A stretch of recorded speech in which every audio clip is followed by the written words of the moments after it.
Adi. Adi. Oh, you guys learned quick. That's good. I am Darlene McIntosh. I am an elder with Lheidli Nation. I'm also an elder cultural advisor at the Aboriginal Resource Centre at the College of New Caledonia, which is really my passion because I think education is the key to freedom, and we need to get our younger people educated, and especially our Aboriginal students. And so that's been my passion. I work at the university also, and also in community, sharing what we all need to do, and it's sure we look after our own families, but we have the responsibility to look after other families also. Prior to working at the college, I was a dispensing optician for about 30 years for 3 optometrists in town. So really, in fact, I've walked 2 worlds, the white world and the indigenous world, and it's to my advantage that I did this because then at least I can speak to you.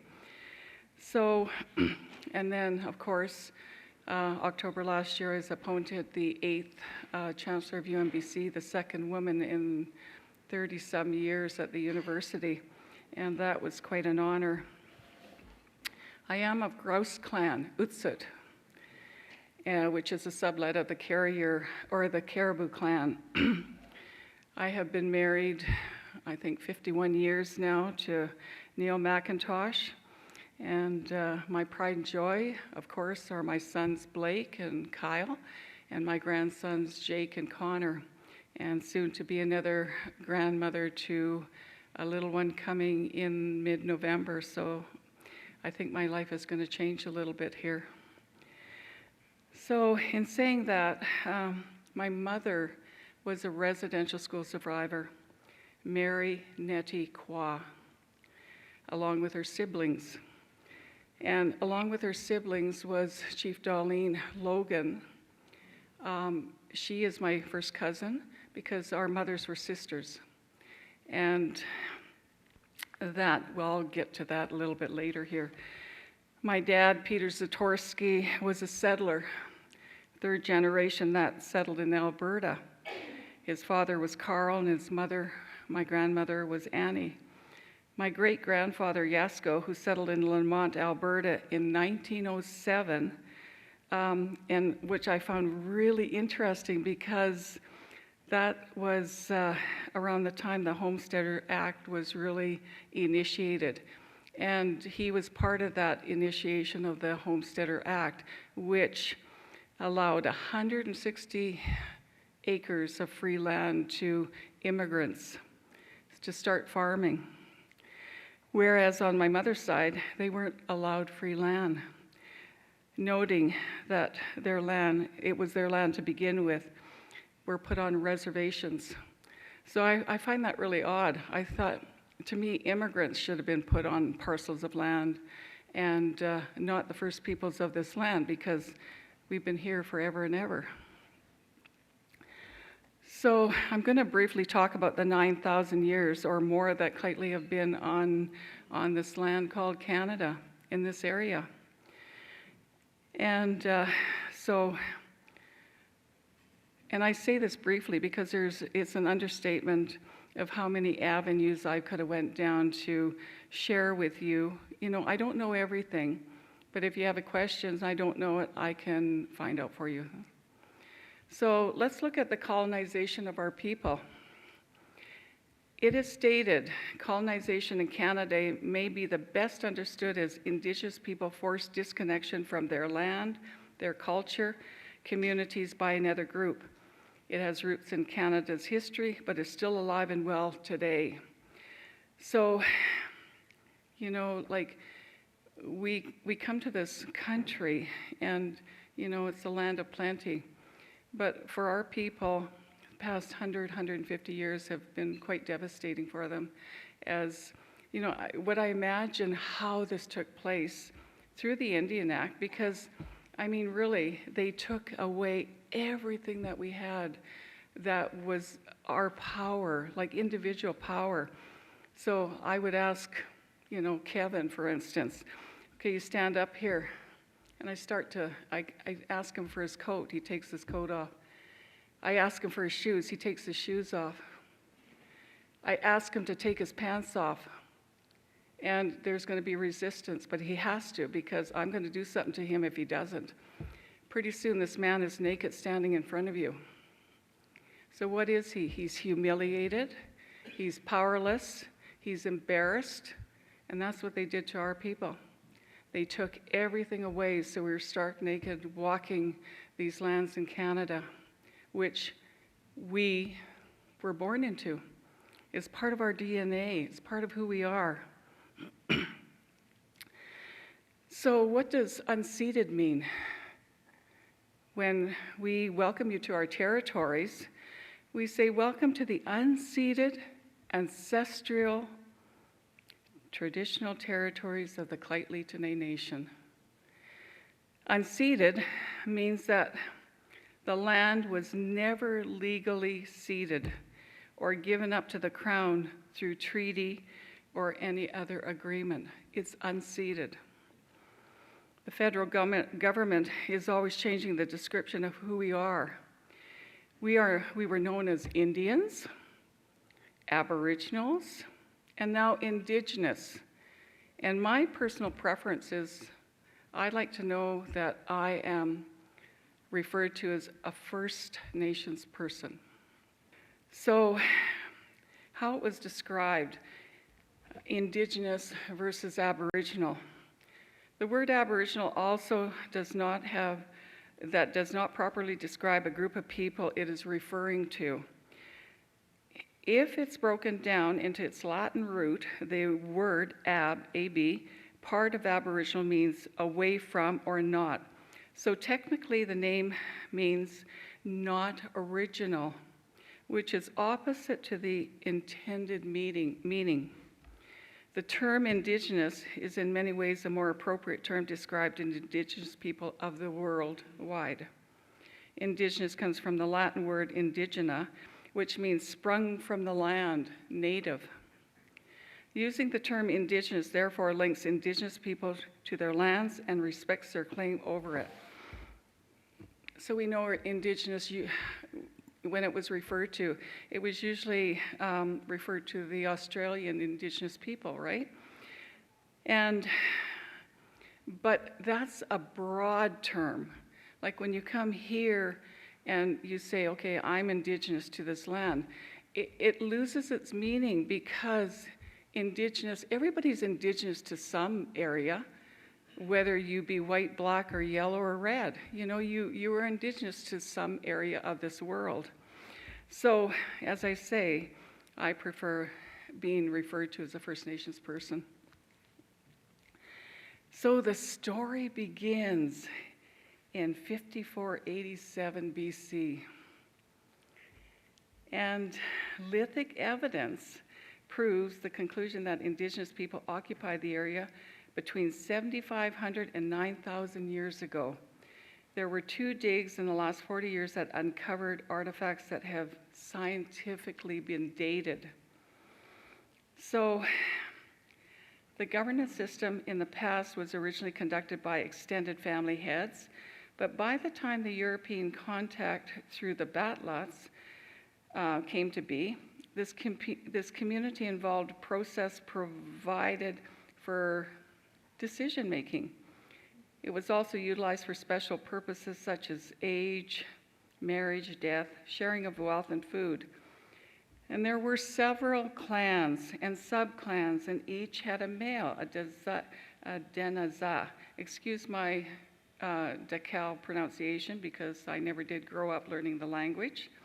And the female, it was called sekza, head person. So Lheidli clans are Frog, Lisilu, Grausutsut, Bibertsa, and Bearsus. And through this system, we know who our family connections are, you know.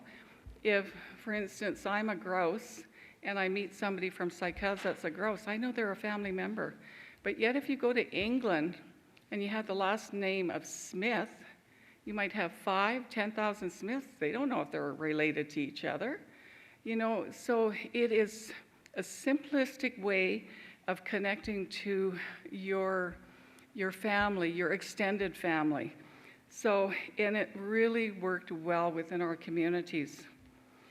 So of course, then in our communities, in times gone past, not necessarily now, we had medicine men and women, and which were held in high esteem because they dealt with physical, mental, emotional, and spiritual well-beings with our community members. And my mother, I believe, was a healer. And I think her mother, my grandmother, was a healer. She relates a story when my mom was little. My mom was born in 1933, so she was around 10 years old. And we talk about the epidemics that decimated our people throughout the years, the Spanish flu and those type of things. And she would say, the community in Lheidli got very sick, kids, adults, and whoever. And my grandmother, of course, being a healer, she was able to heal her children, one being my mother, and the children left. But in a lot of other parts of the community, children died. And so, of course, there was a resentment against my mom that, like, why did your children live and mine died, right? So it was another sad part of the history. But she was a healer and continued to be indirectly throughout her life before she passed. So the role of the community centered around gathering and preparation for winter always. Hunted for moose, caribou, all kinds of animals, fished salmon, trout. We picked berries because they were also medicinal, and I have a girlfriend who still works that way, where she creates medicinal medicines for people, depending, because everybody's so individual. You can't just make one medicine that's good for all. That's impossible. So anyway, she said she wanted to mix a concoction up for me, and she said, I cannot get some of the things I need to create it. At one time, she could go to the pharmacy and she could order whatever it is she needed. She needed this one particular medicine to create the potion that she was creating and couldn't get it anymore. And why is that? Because the pharmaceutical companies are now patenting traditional medicines, and we can't use them anymore. Now, how sad is that? The money makers of this world still keep making money, and they still, who says there's not something that can cure cancer? Again, individual, right? But that's how they make their money, Let's make another medicine that, I don't know, either harms your body or it helps your body. So, 1793, Alexander Mackenzie traveled through Lheidli territory and followed an ancient Grease trail to Naluk's territory. And this Grease trail was 420 kilometers or 260 miles. And it has a long historical overland route between Quesnel and Bella Coola. So that Grease trail, and we wondered why was it called the Grease Trail? Because these trails were commonly used to transport hooligan grease and is now referred to as the Grease Trails.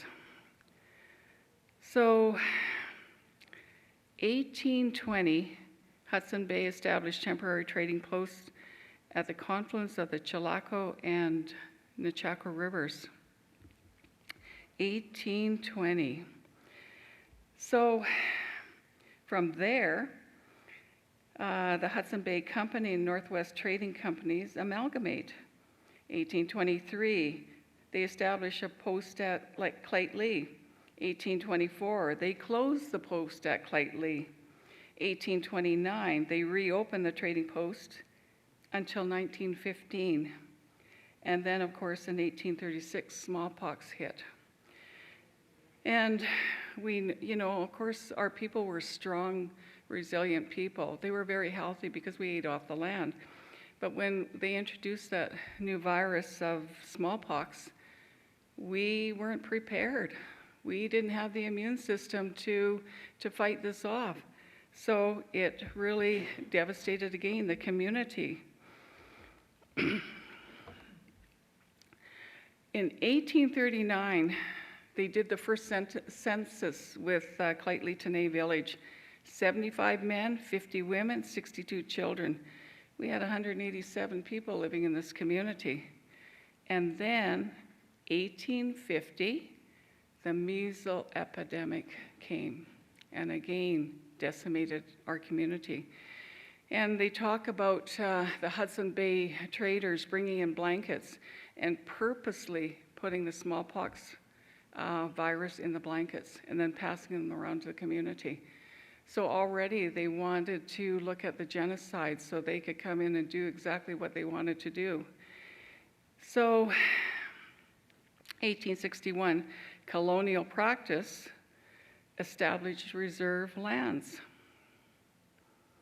1867, St. Joseph's Mission established at Williams Lake, one of the first residential schools. 1871, we've always fished for our salmon. That was part of our food source that we dried, canned, did everything with for our community. So then they don't allow Indians to fish commercially. I remember my mom telling me when she was a little girl living on the north side, she said the salmon were in such abundance. At night, the fish would travel and their fins would be above water, and you'd hear this constant whistling, and that was the salmon going to their spawning grounds. And she said you would, during the day when you could see them, you would see nothing but red across the Fraser River there. She said you could walk on the backs of the salmon. They were so plentiful. And now today, how many years later, our salmon are in big trouble. Again, in 1872, smallpox epidemic hit British Columbia. And also, the right to vote in BC elections were withdrawn from the Indians. They couldn't vote. And I think even in my mom's lifetime, there came a point where she could finally vote. 1875, land available to settlers free of charge, the Homestead Act. So you were allowed 160 acres. I mean, with stipulations. I mean, said the act gave the claimant 160 acres or 65 hectares for free. The only cost was the farmer being able to pay the $10 administration fee. Any male farmer who was at least 21 years of age and agreed to cultivate at least 40 acres of land and build a permanent dwelling on it within 3 years qualified. So, of course, those settlers, it wasn't an easy life for them, but also, too, they were able to create farms. Well, when you're on a reserve, how can you create farm? How can you make money from that? You can't. So we continue on. 1880, the Indian Act amends prohibits Indians from assembling. And why do you think they didn't want us coming together? Because that strength and togetherness could have maybe changed things. So of course they took that power again away from us. And then they go on to prohibit potlatches. And this was in effect to 1951. What's a potlatch, a batlatch? It is a governance for our Indigenous people, our First Nations people, because we came together. You know, you'd have a specific clan and they would do the invite. So you'd have all your other clans. There was a certain way you positioned yourself within the hall. And then you would talk about birth, death, marriages, anything to do with basically business, right? And so what happens, I'll give you an example. If somebody died, they would have a potlatch and the opposite family clan would come in and they would be in charge of everything. And they would hire somebody to dig the hole for the grave. They would hire people to look after the money. They would hire all these things that created this potlatch. And a year later, it would have to be repaid. So there's a story about Mary John from Sycaz, and they were going to do a potlatch. I'm not sure what the potlatch was for, but she hired this big, huge truck, storage truck. I don't know what they're called, but it came to Prince George, and they loaded it up with all kinds of food, with blankets, with clothes, with the necessities to live. And they saved their money. And then they also canned, they also sewed. So when the potlatch came, and you have all these people from different communities coming, and they're listening to the business that's taking place.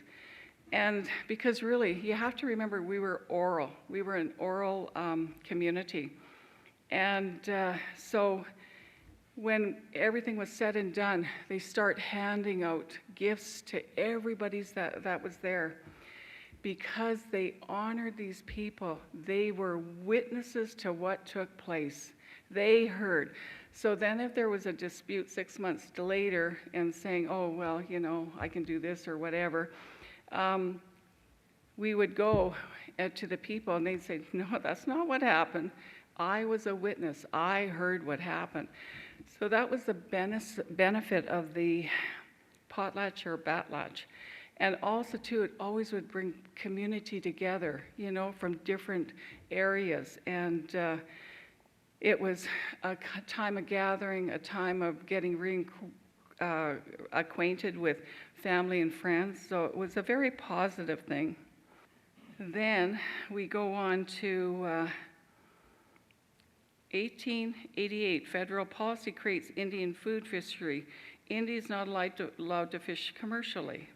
So, and then again in 1888, another smallpox epidemic happened. We didn't have such a thing as chief and council. That's federally introduced. We used to have like hereditary chiefs from each clan. They would come together and they would make decisions for their particular clan. But in 1895, the Indian Act amended to create current chief and council election system.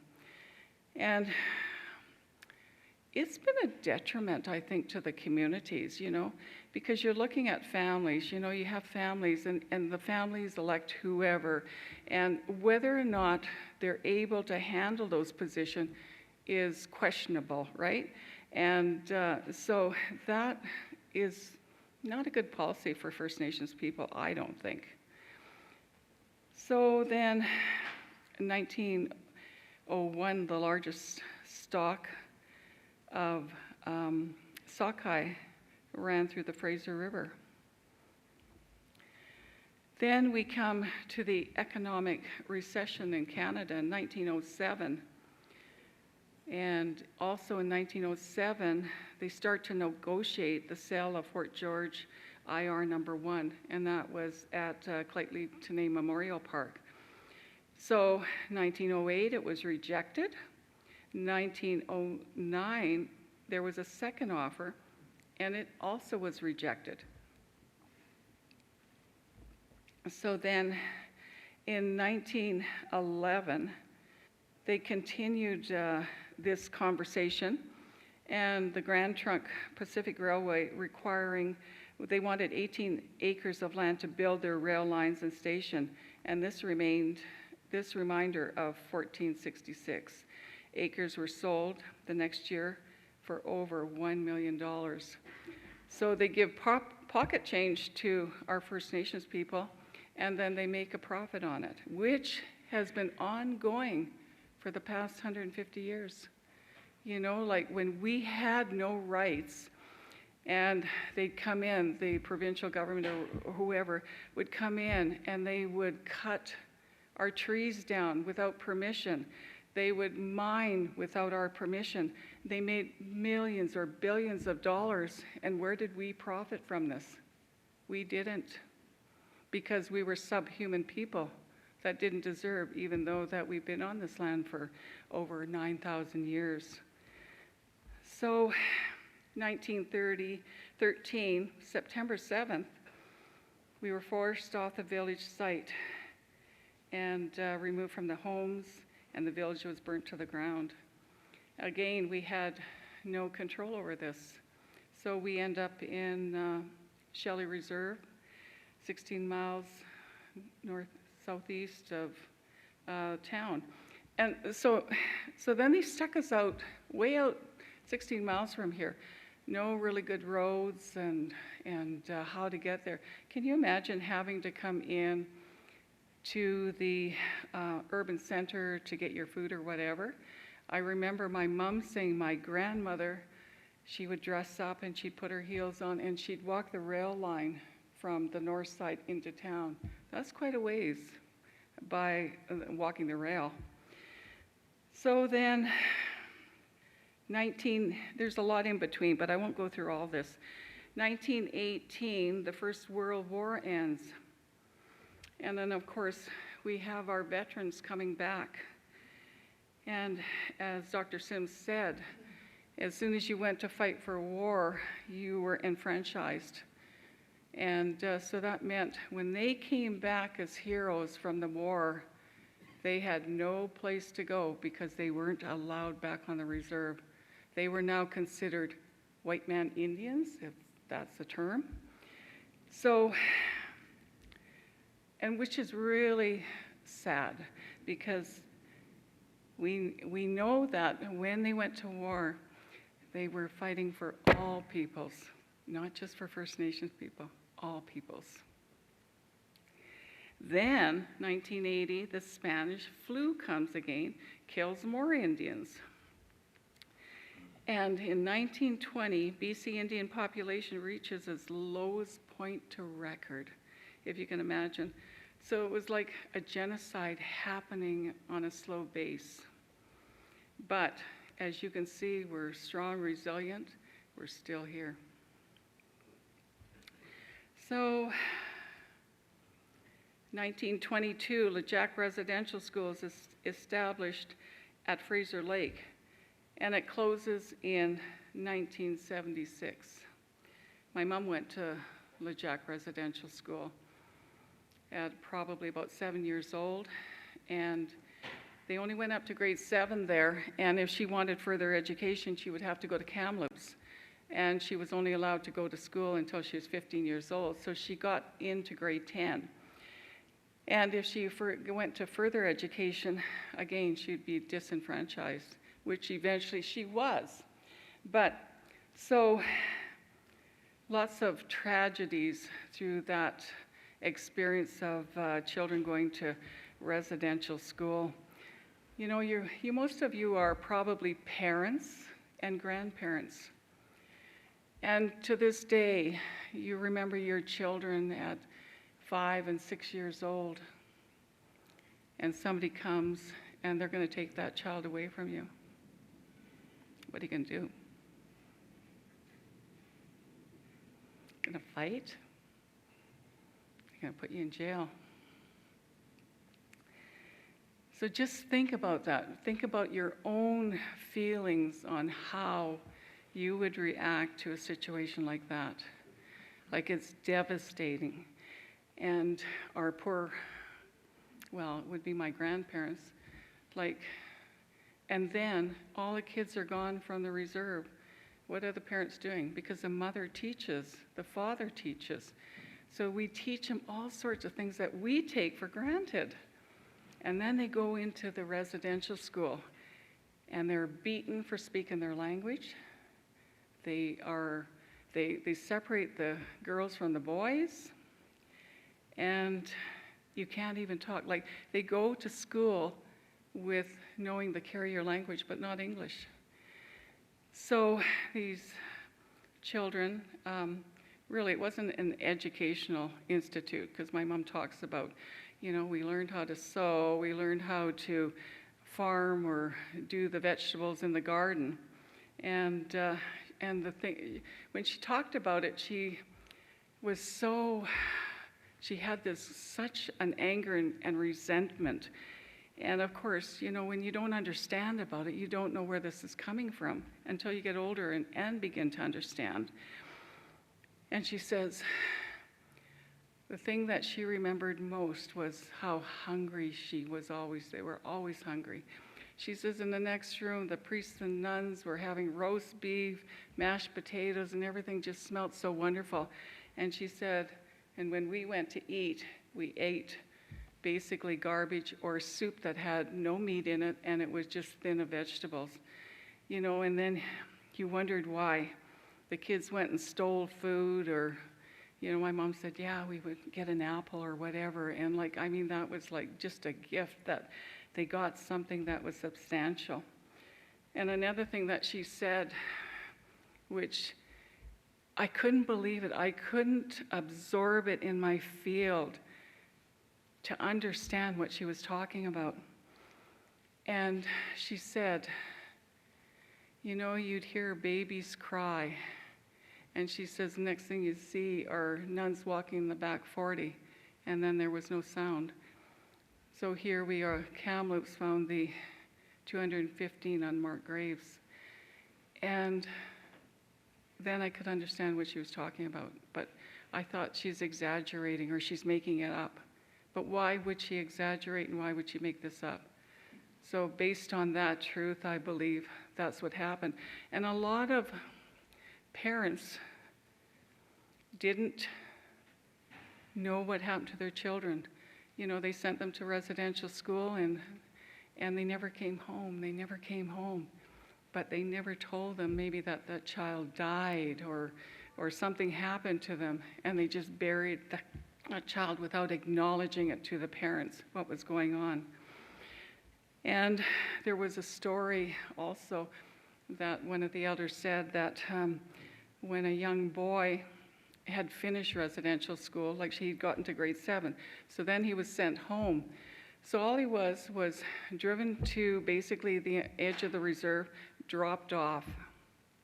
And so he walked. He didn't know who his parents were. And by this time, he didn't even remember his language. He only knew English. And so he'd go knocking on the doors trying to find his parents. And they would look at him as like, who are you, kind of thing. So these children were not prepared. They had everything taken away. They were indoctrinated, beaten, and and then you wonder, why our people have such trauma? And you need to relate it to your own trauma, because everybody has trauma, everybody. And so if like maybe your mother died when you're 6 years old or something, well, imagine that creation of that trauma that happens. And then it's locked in your body. And it's scientifically proven that trauma is passed on through our DNA. So you may have, maybe if you're German, you've got trauma from World War II. Maybe if you were a Jew, you have trauma from World War II, and it's in your DNA. So you'll get triggered. You don't know why you're getting triggered, but you're getting triggered because it's all in you already. And also, too, we always look, First Nations people always look at 7 generations back, right? And I don't know if settlers necessarily do it, but First Nations person is important because each generation, the generation coming, are all in more than the last generation. So you are all in more than 7 generations past. You have all the tools, all the knowledge, all the positive aspects of those lineages that have gone prior to you, but also you also have their trauma. You also have that trauma. So in 1939, of course, the Second World War begins. We had 4 Lheidli men join: Alex Paul, Jack Alexander, Charlie Basie, and Max Pius. So they went to fight for all of us. So 1951, the Indian Act revised repeals prohibition for First Nations to pursue land claims in potlatch. And 1960, Indian people were given the right to vote in federal elections. 1973, at Punchal Lake archaeology site, there was a dig, and they found or identified 43 house platforms, 57 cache pits, and evidence indicates that there was 4,000 years of habitation, and the site has been utilized for 8,000 to 9,000 years. So we know, and people say, oh, well, how can you prove it? Well, it's proven. So then, 1985 comes along. Bill C-31, legislation approved, amending the Indian Act to restore the status of Aboriginal women who lost their status due to marrying non-Aboriginal men. So my mom married a white man. So they gave her $20, said, you're no longer an Indian. You have no status. So she lost everything. And she was okay with that. I mean, my mom was strong, resilient, a brilliant person, just a brilliant person. So 1985, so she got her status, and it really didn't matter to her either way. And she did not encourage us kids to get our status. And I never had it, and I really didn't need it because I was self-sufficient. I could look after myself, I could look after my family. Everything was okay, but then it was a matter of a vote. So my sister, working then for the band, says, Darlene, get your status, get your status. So, okay, I did it for her, and I got it. And which really meant neither here to me, because really, in fact, I didn't need it. And then, of course, then C3, I think it was, came into effect. So then my kids could then apply for their status, which they couldn't before. And so I was able to get both boys' status if they chose. And but again, my particular family doesn't necessarily need it, but there are other families that they depend on it. It's very important. And I look at it because you'll have, say, go to the pharmacy for medicine or whatever, and at one time it was embarrassing to go get your prescription filled on status because they'd look down at you like, who do you think you are? Well, you know what? That status is a right and not a privilege. It's a right. 2002, Memorandums of Understanding on Cooperation and Communication signed by the City of Prince George and the Regional District of Fraser Fort George. So that's the start of really positive collaboration and relationship building. And then 2012, the federal government approves the bill I was talking about, C3. This amendment in the Indian Act adds the third generation of disenfranchised members to the membership list. So 2015 is when the provincial, or the City of Prince George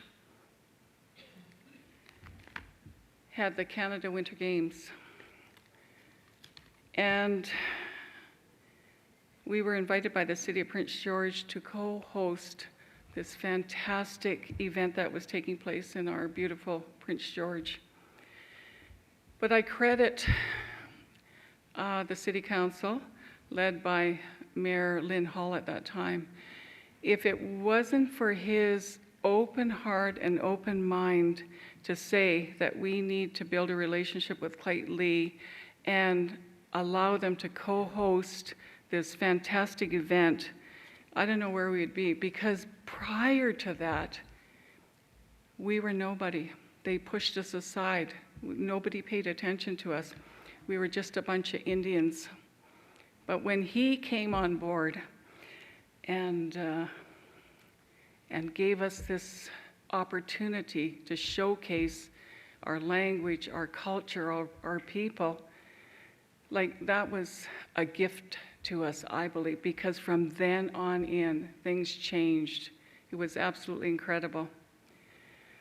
So you know that we have 4.3 million hectares of traditional land.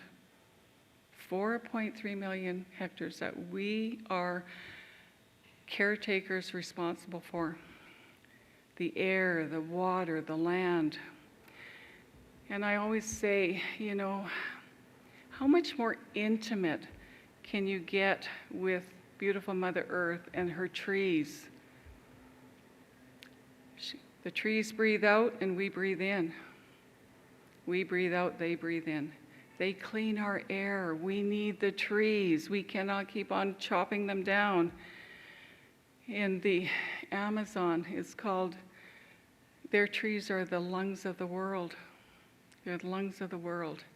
And so we need to think about that. You know, that everything on this Mother Earth is living. It has an energy. Quantum physics says everything has energy. So we started off, you know, with low numbers, and we are now up to 725 members within our community. And very few speak the language because it's been lost. We are now revitalizing our language and our traditional culture, teaching within our community, School District 57, the college, and the university. In our beloved elder, Mary Gucci, who passed away in 2019, and she was the pinnacle of our language. Being a knowledge holder, she shared with everyone. Mary was able to speak the Lheidli dialect and also write it. In her passing, she will be remembered by both our community, and the community of Prince George. And we have such a bright future. We have MOUs with all people in industry, with our natural resources, such as our beautiful interior ancient rainforest, Chunto Wadajut. And we are now responsible for that beautiful, only inland forest in the world. And as many of you have gone, it's beautiful. And we want to, you know, it's a national heritage, and the whole world knows about it. So our community is in the process of building new homes on the reserve. Our future is bright and moving forward into the future with a confidence in all aspects of who we are. Through colonization, being so close to the urban setting, we lost many of our aspects of our culture, because the last time we did potlatch was in 1946. We haven't done it since, because we were so close to the urban area of Prince George. But the resilience of our people are connected through our ancestors. The memory of who we are resides in our people. We know who we are. We remember who we are. We ignite the fire of our innate knowledge and wisdom, as there is no turning back as we embrace our future with confidence and the ability to be stewards of our most precious resource, and that is Mother Earth. The Lheidli people are here to stay for the next 9,000 years. It's so interesting because we have so many MOUs with, you know, the City of Prince George, Regional District, the library, the airport, the college, the university, and many sports that are happening in Prince George. The Cougars, the Spruce Kings, the football game, or the football team. So there's so much that we are grateful and participate, but it's so good that community is coming to us and wants to be a part of this wonderful growth that we're experiencing now. So as you can see, we've moved forward as a nation on many aspects of how Prince George community has acknowledged and showed respect for who we are. We are thriving in businesses. We have great leadership. What more can we ask for? But what I'd like to see more of is engagement, understanding, building of relationships as we move forward in events that showcase awareness of the dark history of Canada. As Chief Darlene Logan said, they chose Indigenous Day for their declaration to help Canadians better understand our history, governance, and traditions. She added that they have a great working relationship with the regional government of Prince George, and this declaration is about moving forward with government, industries, and businesses. You don't need treaty to do this. This is us saying, we said no to treaty twice. And now this is time for the government to take action, as this is our territory, she said. Let all people come with open minds and open hearts and witness the legacy of our people that have been on this beautiful land called Canada for at least 9,000 years and more. Let's play and work and engage with each other in a good way. That's all we ask for. And I say to you as a group, Ninas Nachelia. That is a very heartfelt thank you. It comes from my heart and it touches your heart. And it says, you honor me as I honor you. Nachelia. Thank you.